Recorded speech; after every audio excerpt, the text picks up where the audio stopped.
What do we have here? Maybe a mouse house or a rat house. Well, now, I'm guessing that that's not supposed to do that. Broke the wire and wadded it up. Man, this is like Baskin Robbins. I wonder what the flavor of the month is.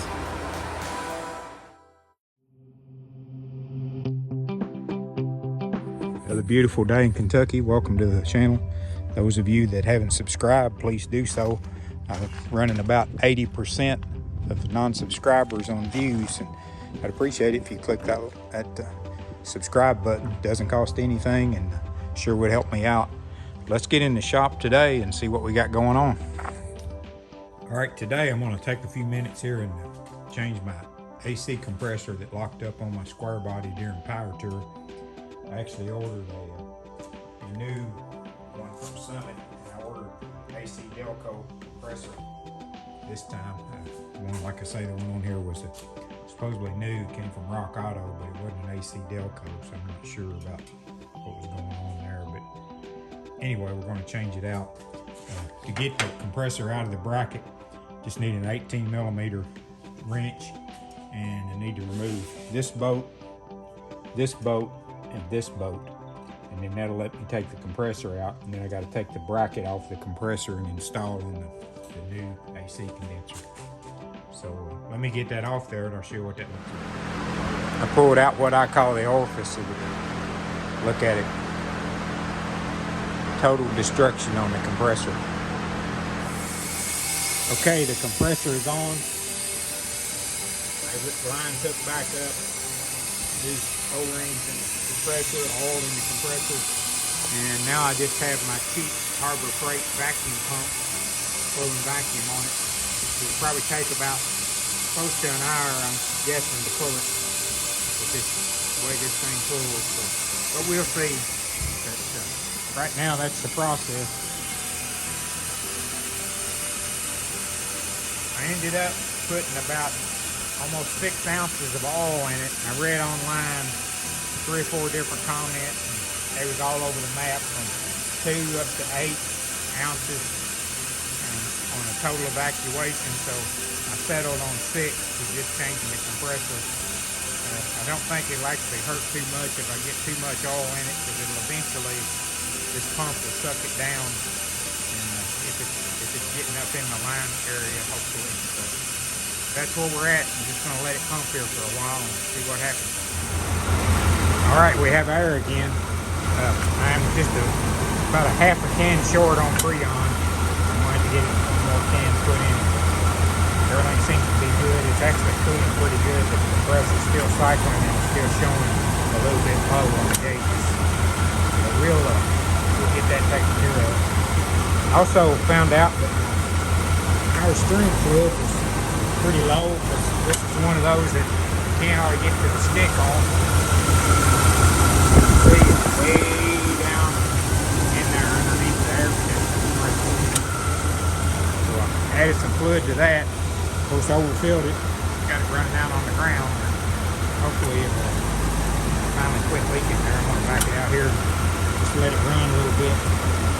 See what happens. The compressor hopefully will take care of the problem. I think I've got plenty of oil in that. I think I had the one I got from Rock Auto was supposed to be pre-filled with oil. And I'm wondering if it will, how long it lasted. It must have not had enough in it. Because it locked up, it wasn't clutch locked up, it was actually compressor. We'll see what happens on this one. This is an AC Delco that I got from Summit Racing. Shout out to them. Usually good quality parts. That's the place to check at. They was reasonable on it at any parts house around. Got it to me pretty quick also. We're going to end this here and get back on the 68. All right, so we have the top completely stripped down to metal. Everything really looked good on the top of the truck. Really surprised. It's got a few small dents, but nothing big. I got one little one right here. And of course these on the back of the cab that I already knew about. But now I'm starting to work on the gutter rail and starting to fill it to get it slicked over so we can sand it. And when I get the gutter rail done today, I'm going to get it masked off and get the outside of the cab in epoxy primer. and then from there we'll start working the dents. I wanted to get the epoxy over the top of the gutter rail sealer, just the fact that it kind of waterproof it a little better, make it maybe last and hold in there longer. That's where we're at.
Gonna lay on a little more Bondo on this.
I'm going to put a little bit more Bondo up in this corner and up under this gutter rail where it's shallow in a few places.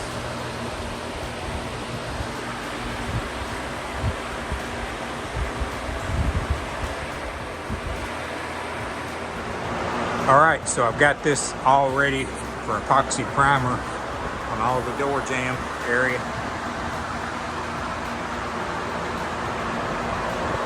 So probably tomorrow I'm going to get all the inside of the cab taped up and shoot the epoxy primer to it.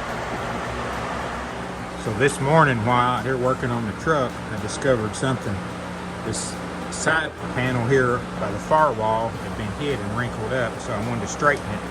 The best way to straighten it was to cut out a piece of it and then weld it back in, because this roll was all collapsed right in here.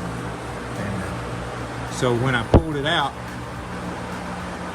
I found out that the vent, the cab vent, the seal was all broken. I've been having bad air leaks on this truck for a while, passenger side and driver's side both. And I found this on the driver's side immediately. So I just took some silicone. I know it's white, but it doesn't matter because it's going to be covered up. And sealed all the way around it, wire brushed it off. Now I'm going to get in here and put some rust stop in all of this part here before I weld it back. And then I'll just weld the cover back over it. I've actually got it straightened out pretty decent, so it should fit right back in where I cut it out at. Got most of the roll beat out. I want to work on it just a little bit more right in there. It's a lot better than it was. Okay, here's this week's progress. We got all of the inside of the door worked down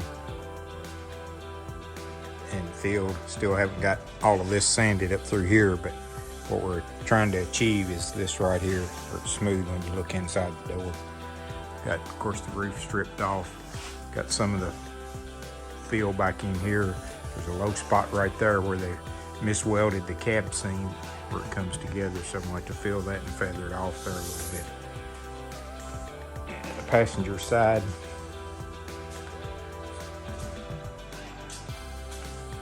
that's what we have there. Probably going to need to put one more coat down through here. You can see it's still got a lot of highs and lows. Same thing across here. The bottoms are pretty good.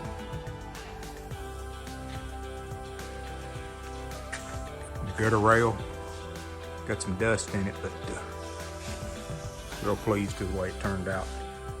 A whole lot smoother, quicker than it was. Driver's side.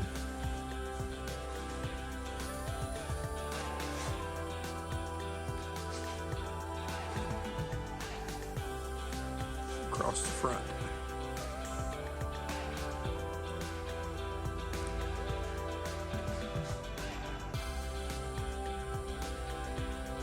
Okay, here's the inside of the passenger's vent, and I'm going to give it the same treatment. I'm going to go in here and just clean up all the edges and seal it up good. Hopefully stop the air that's whistling in on the truck. All right, I'm going to call it a wrap for this week. Quite a bit done. The main thing that I'm really proud I found is this vent on each side. That was, gaskets were deteriorating, leaking air, so it was going down through the vent in top around the cowl and then blowing down through there. And no way of ever sealing up air when it was like that. So even though I had the inside somewhat stopped off, it wasn't, still couldn't stop it. Another thing I'm doing is I'm going to smooth up this firewall edge around here. Just trying to get it a little bit straighter. This is the old inspection plate where the actual old blower went. This will be smooth here because I have the vintage air system in it, so no need of even having it there. I've got a plate that blocks it off, so I think what I'm going to do is I'm going to flip it around backwards and weld it in. That'll smooth all of that area up. And then I'm going to drop on down to where the master cylinder and all that bolts to the firewall. I have to take some stuff loose and slick that up. Didn't get it in epoxy primer, but that's okay. We're still holding okay. I did get most of the door jambs worked out and smoothed in. Got a couple places there on the back of the cab. I've got the sand and block off, but out of sandpaper, so I'm gonna have to get some sandpaper and to get that finished. There's a look at this side over here. This is the area that I just cut open and welded back to put the sealer on the vent. It's a whole lot easier to get cut from the back side like that than it is trying to go up under the dash and get it out of there. So next video, we're going to obviously have it in epoxy primer or get it in epoxy primer and see what happens from there. I'm sure there's going to be lots and lots of dents I'm going to have to work, because all I've done is just got the major problems. I haven't really walked across any of it to see where the small dents are.